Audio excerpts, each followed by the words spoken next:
everyone. So in this video, we're going to be learning about a process called completing the square. So what we'll see is that this is a process that lets us go from having a quadratic function written in standard form to rewriting that same quadratic function in vertex form. So as the title suggests, we're going to be spending 2 videos on this. It's just a topic that I think some students find a little bit more challenging, so I just wanted to break it into 2 videos to kind of ease you into the idea rather than jumping into everything all at once. So before we get into the process of completing the square, we need to first understand a certain type of expression called a perfect square trinomial. So a perfect square trinomial. So I'm going to be probably abbreviating this as PST. It's an expression of the form x squared plus bx plus c. So I'm not done quite yet with this definition, but I just want to mention this is the trinomial part. So trinomial just means an expression that has 3 terms. So here we have 1, 2, 3. So that's what the word trinomial refers to. And then what does the perfect square part of it refer to? Well, that refers to the way that it can be factored. So it's an expression of the form that can be factored as x plus some mystery number squared or x minus some, I don't want to say c, x minus some number squared. Okay, so let's start by looking at some examples of what makes something a perfect square trinomial. So examples of perfect square trinomials, I'm going to start with one, would be x squared plus 6x plus 9. So why is this a perfect square trinomial? Well, how would we factor this? So how would you factor x squared plus 6x plus 9? Well, it can be factored as, sorry, let me just try to scooch my screen over a little. So it factors as x plus 3 squared. Right? If you were to multiply x plus 3 squared together, you would get x plus 3 times x plus 3. And so you would get x squared plus 6x plus 9. So x squared plus 6x plus 9, that's an example of something that we would call a perfect square trinomial. Okay, so similarly, let me give you a couple more examples. So x squared minus 2x plus 1. That is also a perfect square trinomial, so I'm just going to put ... rather than rewrite that whole sentence. How does it factor? Well, it factors as x minus 1 squared. Another example of a perfect square trinomial would be x squared plus 8x plus 16. So that is a perfect square trinomial because it factors as x plus 4 squared. So just to give one kind of counterexample, just so you don't think that everything is a perfect square trinomial, x squared plus 5x plus 6 is not a perfect square trinomial. And that is because if you try to factor it, well, the way it factors is not a perfect square, right? So it factors as, x plus 2 times x plus 3. Right? And that's not something squared. So in order for something to be considered a perfect square trinomial, it needs to be able to be factored as one thing times itself, which can be written as, that thing squared. So I want to look at these different perfect square trinomials and try to see if we can figure out a relationship between this number and this number. So I'm just going to underline these numbers because this is really going to be the important fact we need to know when we look at completing the square. So I'm going to finish the sentence in a moment, but what we're trying to figure out right now is if we have something of the form x squared plus bx plus c, and if that expression is a perfect square trinomial, I want to figure out what has to be the relationship between B and C. It turns out there's a special relationship between B and C that has to be true in order for it to be a perfect square trinomial. So let's take a look at these different ones that we already listed as perfect square trinomials. So notice that in the first one, our middle term is 6, right? B is 6. And then notice that the number that appears here when we factor it is half of 6, right? And why does that make sense? Well, it's just because of how factoring works, right? If you were to multiply x plus 3 times x plus 3, the 3's are going to combine to give you 2 3x's, which give you a 6. So again, the thing I'm trying to emphasize here is that whatever number appears in the factored version, that is always going to be half of the b, the middle term. And then same thing here. Let's look at the next one. So we have -2, and then notice we have -1. Next one, we have -8, and we have +8, and we have 4. So notice that the number that is in the factored form is always half of your middle term. Okay, so now what about this last number here? So I guess I'm maybe using too much of the same color. Let me underline this. So where does this last number come from? Well, that comes from taking the number in the factored form and squaring it, right? 3 times 3 is 9. -1 times -1 is 1. 4 times 4 is 16. So why is that? Well, again, it just boils down to how multiplying things together work. Again, so let me just write down this example here. X plus 3 times x plus 3. Well, we're going to get x squared plus 6x, and then we're going to get 9. So that 9 comes from the fact that we're multiplying 3 and 3 together. And then again, the other thing that I wanted to point out was that whatever number is here, well, that's going to be 2 times this number. Or another way of saying that is that the number in the factored version is half of that middle term. Okay, so I'm going to write something down now that will kind of summarize all of that. So if we have x squared plus bx plus c, if it's a perfect square trinomial, it's always going to be true that c is equal to b over 2 squared. So let me just finish this sentence and then we'll see why that is. But actually, before we do that, let's check that that's true for all of these, right? So for example, if we take our first one, x squared plus 6x plus 9. So if you take half of 6, that's 3. If you take 3 and square it, you get 9. Next one, we have -2. So if you take half of -2, that's -1. You take it and square it and you get 1. If you, on the next one, take half of 8, you get 4. You take that and square it, you get 16. So it's always going to be true that that last number is going to be the middle number divided in half and squared if it's a perfect square trinomial. Notice that is not the case for this bottom one, right? If you take half of 5, well, that's 2.5. 2.5 squared is not 6. So it would not work for this one that is not a perfect square trinomial. So what else can we say here? Well, we can also say something about how it factors. So if x squared plus bx plus c is a perfect square trinomial, then that last number is always going to be b over 2 squared, and it's always going to factor as x plus b over 2 quantity squared.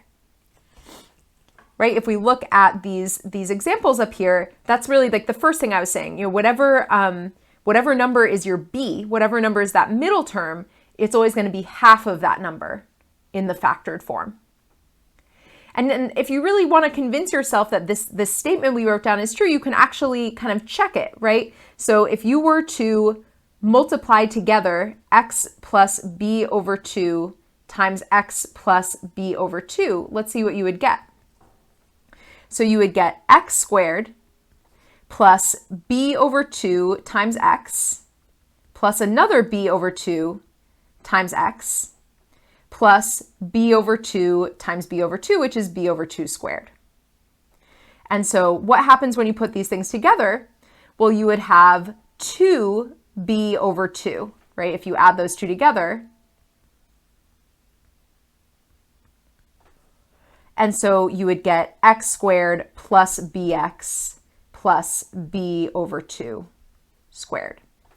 So again, we're seeing that if you have a perfect square trinomial, it's going to be the case that this third term is going to be equal to b over 2 squared. And it's also going to be the case that in the factored version, you have this b over 2 as the number you're adding or subtracting from x. Okay, so let's look at some examples of now kind of putting this in practice. So what we're now going to do is we're going to find the missing number, or let me say it this way actually. Let's say find the value of c that would make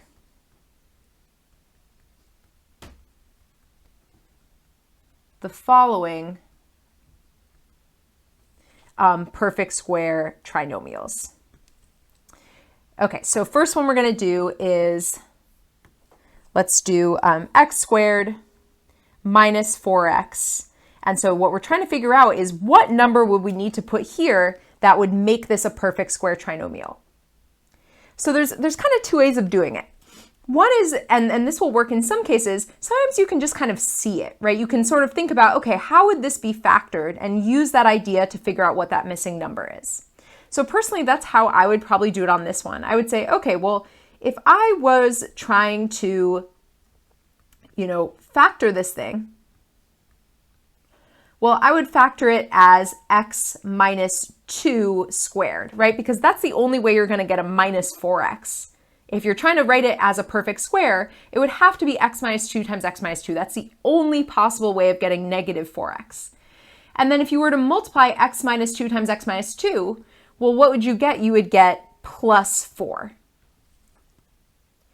So that's one way of doing it. One is just kind of thinking about the factorization and using that to like work backwards to figure out what number would have to go here. The other way we could do it is with this rule, right? This rule that that c has to be b over 2 squared. So what would that be in this case?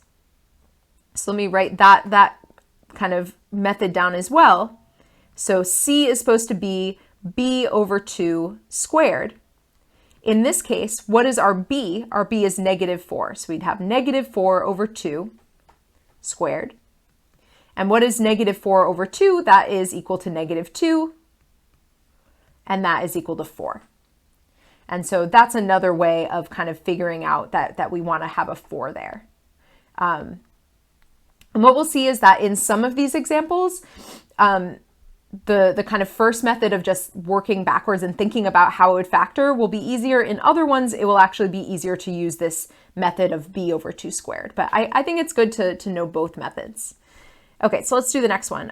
Let's do x squared plus 10x, and then we're trying to figure out what goes here. Okay, so let's first think about the factorization method, because I think in this case, again, I think that's a little easier. So how would this factor? If we're trying to get a 10x, well, it would have to be x plus 5 squared. And so if we had x plus 5 times x plus 5, what would that give us as our c value? Well, we would get plus 25. And then if we wanted to check that, we could say, okay, c is equal to b over 2 squared, which would be, in this case, 10 over 2 squared, which would be 5 squared, which is equal to 25. So that's another way of finding that number. So I want to do one more, which is a little trickier, a little different. This is one that I think is not so easy to do by just looking at the factorization. This is going to be one where we do want to rely on that rule. So what's different about this one? Well, the biggest difference is that b, the middle term, is an odd number. And so what that's going to mean is that we'll see that the c value is actually going to be a fraction. So let's use this c is equal to b over 2 squared method first. And then we'll see how the factorization makes sense as well. So in this case, what would be b over 2? Well, it would be negative 5 over 2. And so when you have a fraction, how do you square that fraction? And maybe this is a good time to mention that in this unit, I expect you to use fractions, not decimals. There's a variety of reasons for it, but basically, fractions just work a lot better when you're trying to combine them with each other, when you're trying to multiply. And I do want to see that you have the proficiency to multiply, add, subtract, combine fractions in different ways. So how do we square this? We just do -5 times -5, so that would be 25 in the numerator, and then the denominator would be 2 times 2, which is 4. And so that tells us that the missing number here is actually plus 25 over 4. And so how would this factor? Well, we can just kind of use that same fact that we had written above, right? So we know that anytime you have a perfect square trinomial, it's always going to factor as x plus b over 2 squared. And so what was b over 2 in this case? Well, b over 2 was -5 over 2. So it would factor as x minus 5 over 2 squared. So and I would encourage you, I'm not going to write it all out, but if you actually multiply that with itself, x minus 5 over 2 times x minus 5 over 2, you would get x squared minus 5x plus 25 over 4. And I'm not going to do it because we'll have a similar example later on that we will multiply out, so you can really kind of see that in action. But I'd really encourage you, if you're not like 100% convinced, multiply it out. You will see that you get x squared minus 5x plus 25 over 4. Okay, so hopefully now you're comfortable with what a perfect square trinomial is and this idea of finding the missing number, because that's exactly what we're going to be doing with completing the square. It's going to be this game of finding a missing number to make something a perfect square trinomial. Okay, so completing the square.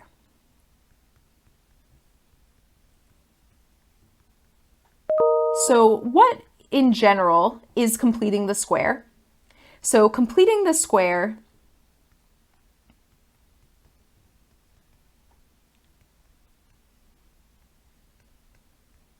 is a procedure that starts with a quadratic function in standard form. So we're going to be starting with, and in this video, we're going to be working with quadratic functions that don't have any number being multiplied with x squared. And the next video we'll be looking at some examples where maybe it's like 3x squared plus something, but in this video it's just going to be x squared. So we're going to be starting with a quadratic function standard form, and what we're going to be doing is we're going to be rewriting it. So we're not going to be changing the function. We're just going to be doing some clever arithmetic and algebra that allows us to rewrite the function in vertex form. So what does vertex form look like? It looks like x minus h squared plus k. So that's always a good thing to keep in mind. Your goal with completing the square is always going to be to end up with something that looks like this. That's kind of the whole point of completing the square. So I want to mention that if you've learned completing the square in the past, you might have learned it in a slightly different context. So for example, in Math 98 at North, you learned completing the square in the context of solving equations. So you might remember you would use it if you had like an equation set equal to 0, a quadratic equation set equal to 0. You could complete the square and use that in order to solve it. So this is going to be different because we're not working with an equation. We're going to be working with a function, and we're not solving anything. We're just taking a function and rewriting it a different way. So some of the knowledge that you have from your previous completing the square that you've learned, some of it will still translate, but I would definitely still pay attention to the procedure that we're learning in this video because there are some key differences. And yeah, basically I really want you to understand that we're not solving equations here. What we're doing is we're rewriting functions. Okay, so let's start with an example. So we're going to complete the square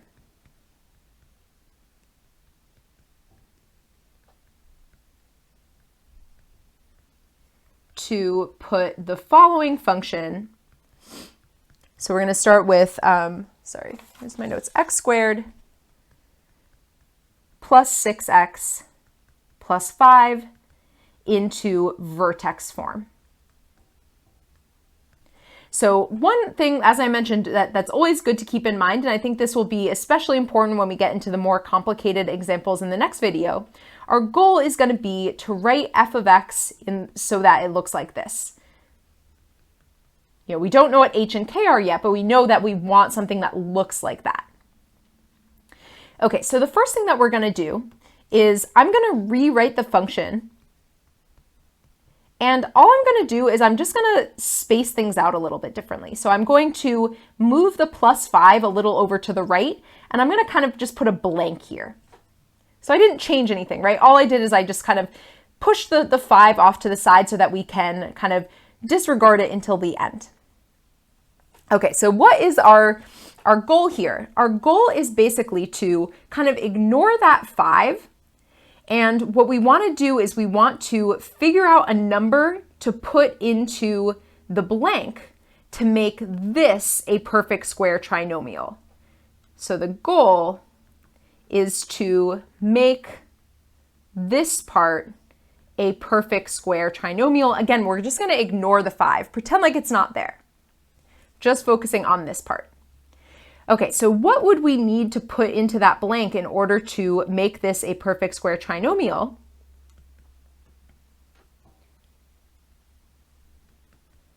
Well, we actually already did this example earlier on. So what number would we need to put to make this a perfect square trinomial? Well, it would need to be +9. And how can you figure that out if you aren't totally sure where that +9 is coming from?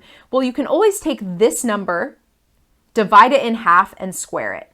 Right? So 6/2 squared is equal to 3 squared, and that's where that 9 comes from.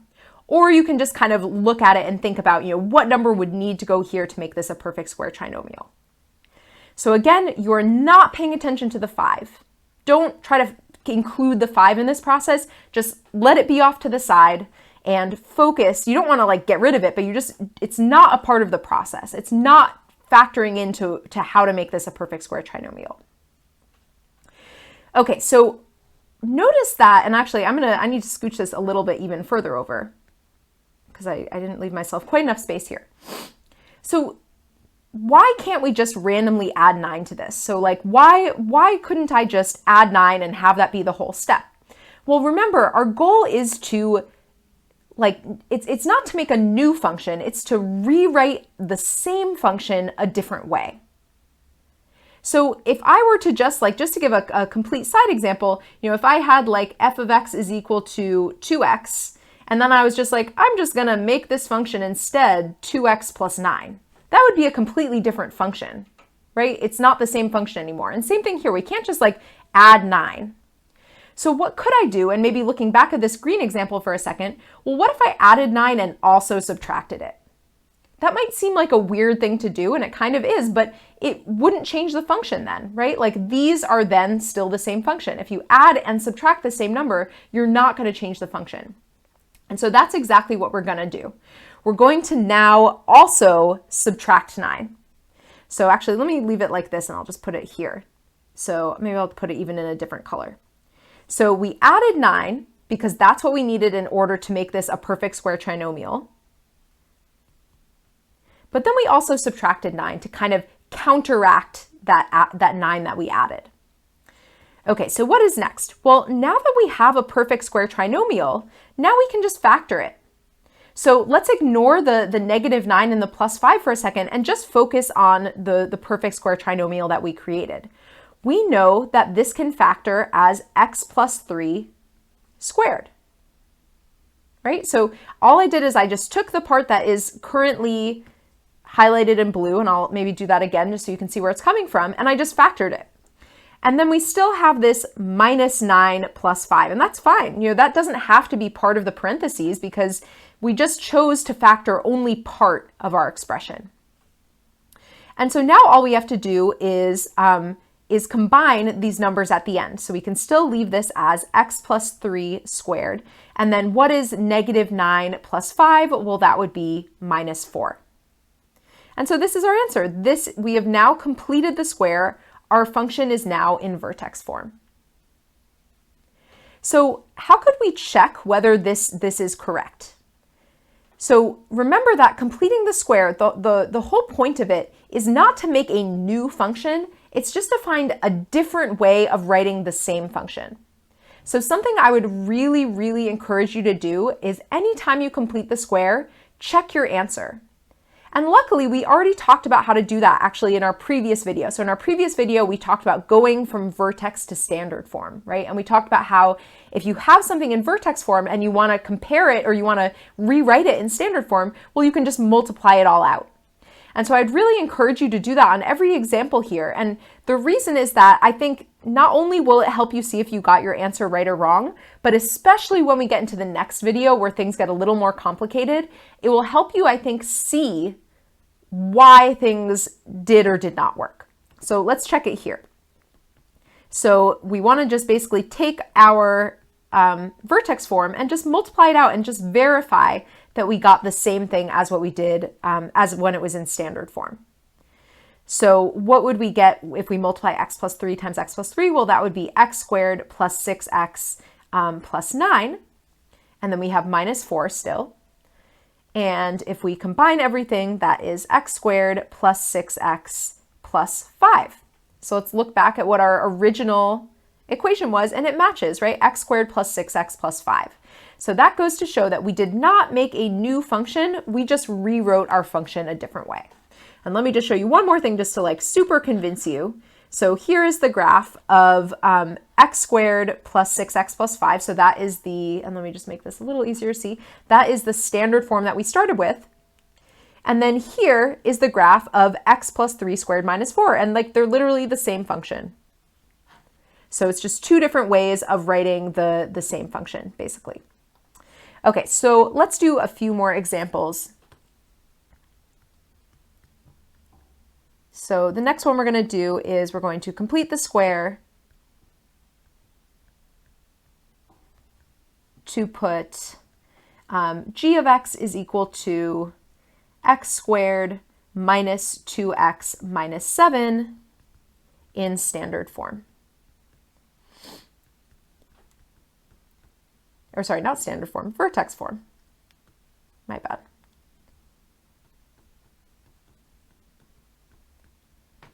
Okay, so let's write down our equation again, and as we did last time, I'm just going to move that negative 7 to the side so that we can focus on what we need to add in order to make this a perfect square trinomial. And I'll leave a little extra space as well because we're going to be subtracting a number as well. Okay, so first we need to figure out what we would need to add, again, focusing just on this part. What would we need to add in order to make this a perfect square trinomial? Well, we would need to add 1, right? Because x squared minus 2x plus 1 is a perfect square trinomial. I think maybe we saw that one at the earlier in the video. Yeah, that was one of the ones we saw earlier. Again, if you aren't like totally confident about where that 1 came from, what you can always do is take this number, negative 2, divide it in half, and square it. And what would you get? You would get negative 1 squared, and that gives you 1. And so that's the kind of fallback method you can always use. So we just added 1, but remember, you can't just randomly add 1 to a function. We're not trying to change the function, so we also have to subtract 1 to counteract that, that 1 that we added. And so now we have a perfect square trinomial. And so now what we can do is factor the perfect square trinomial portion. So how does x squared minus 2x plus 1 factor? Well, that factors as x minus 1 squared. So again, that is this portion. But then we still have this minus 1 minus 7. So again, you're always kind of putting those numbers off to the side, but you can't just get rid of them because again, that would change the function. And so if we combine them, we get x minus 1 squared minus 8.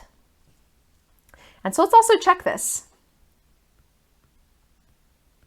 So what we're going to do is we're going to take this function g of x is equal to x minus 1 squared minus 8. We're going to just multiply it out. And actually, let me rewrite it like this.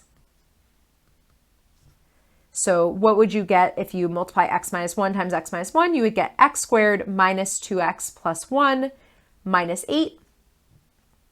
And so if you combine everything, you get x squared minus 2x minus 7. And that's exactly the standard form that we started with, so that matches, we're good.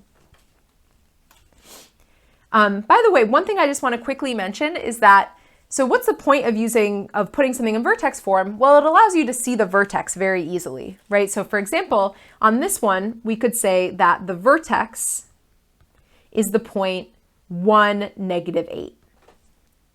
Or on this one, we could see that the vertex would be -3, -4. So that's really the point of putting something in vertex form. But the thing I want to mention is that you might realize that you can also find the vertex using the vertex formula that we've talked about, right? You can do like -b/2a. However, I would not allow you to, like on a test or a quiz, to find the vertex using the vertex formula and then just kind of reverse engineer the vertex form. I really want to see that you know how to do this process of completing the square. So not allowed to just kind of work backwards. You can use the vertex formula to check, right? That's a good way to quickly check that you did something correctly, but I do want to see you go through this process of completing the square, not finding the vertex and then just putting it in vertex form. All right, I want to do one more example, and this one's going to be a little bit trickier. So we're going to complete the square to put the following function, h of x is equal to x squared minus 7x minus 5 in vertex form. So what makes this one harder? Well, it's basically the fact that we have an odd number as our middle term. And so we'll see that it's going to work exactly the same. It's just that we're going to introduce some fractions. So we have h of x is equal to x squared minus 7x. I'm going to leave a blank here so we can figure out what to add. I'll leave a little more space so we can kind of counteract that number. And then we also have this minus 5. Okay, so what number would we want to put here? Well, in this case, I think it's pretty hard to figure it out without doing the negative or the b/2 squared formula. So we're going to take this number and we're going to cut it in half and we're going to square it. And so what is that going to be? Well, that's going to be 49/4. And so what do we need to put here? We need to put 49/4. Maybe I'll just do it like this so that we can fit everything in. Right, so this goes back to the beginning of the video. We saw that the relationship, if you have a perfect square trinomial, is always that the c value is going to be b/2 squared. And if you don't remember why that is, you can go back to the beginning of the video where we talk about that. But that's where that number comes from. But then we also need to make sure that we counteract that, right? We can't just randomly add something to a function without doing something to balance it out. And so we're also going to subtract 49/4. And so this is the part that now is a perfect square trinomial. And so now we can factor it. So how does it factor? Well, this again goes back to that kind of fact that we had. And maybe let me go back to that page. So we said that, here we go. If x squared plus bx plus c is a perfect square trinomial, then c has to be b/2 squared. And additionally, the piece of information that I wanted to focus on right now is that it has to factor as x plus b/2 squared, right? It was that idea that whatever number you're factoring with is going to be half of your middle term. And so we already figured out what b/2 was, right? b/2 was -7/2. And so how this is going to factor, it's going to factor as x minus 7/2 squared. So that corresponds to the part in blue above. And then we have minus 49/4 and we have minus 5. So the only thing that is left that kind of makes this one a little trickier is we have to add together some fractions. So we have x minus 7/2 squared. And then how would we combine these two fractions? Well, we need to make a common denominator. So we have 49/4 minus 20/4 would be 5. And so putting this all together, we get x minus 7/2 squared minus 69/4. And that would be our answer. But let's check. I think that this is a good one to check just to really kind of see how this stuff pans out. So if we rewrite h of x as x minus 7 over 2 times x minus 7 over 2 minus 69 over 4. So if we multiply these two things together, let's see what happens. So we would get x squared minus 7 over 2x minus 7 over 2x plus 7 over 2 times 7 over 2. So that's going to be 49 over 4. And then we still have this minus 69 over 4. So what happens when we combine together this negative 7 over 2x and another negative 7 over 2x? Well, there's a couple ways of thinking about it. We could rewrite it as negative 14 over 2, but I think maybe a more helpful way of thinking about it is think of it as 7 halves. If you have negative 7 halves and then you have another negative 7 halves, well, together that's going to be negative 7, right? Like if you have 7 cut in half and then you have another 7 cut in half, well, put them together and you have 7. So this is x squared minus 7x plus 49 over 4 minus 69 over 4. And so now we just need to combine those fractions. And so 49 minus 69 is negative 20. And so that ends up being x squared minus 7x minus 5. And if we look back at our original function, that's exactly what it was. And so we're good. We completed the square correctly. All right, so that is it for this video. Like I said, in the next video, we're going to be continuing to talk about this. So basically just doing some examples that have a little bit of more complication to them, but that will generally follow the same procedure that we did in this video. So I'll see you all then.